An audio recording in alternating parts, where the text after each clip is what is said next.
बातमी झिरवाळांसंदर्भात मुख्यमंत्र्यांनी चौकशीचे आदेश दिलेले आहे। दोषी असतील तर त्यांच्यावर कारवाई होईल।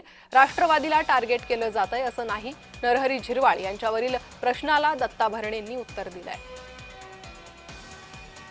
तर दोषी असतील त्यांच्यावर कारवाई होईल असं म्हटलंय दत्तात्रय भरणेंनी।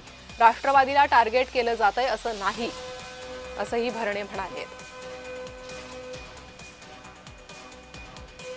मुख्यमंत्र्यांनी कालच चौकशीचे आदेश दिलेले आहेत। सगळ्यांचे फोटो सगळ्याच नेत्यांचे फोटो त्यांनी केलेले, असं राष्ट्रवादीला कोणी टार्गेट केलेलं नाही असं म्हणणं पण चुकीचं मला वाटतं।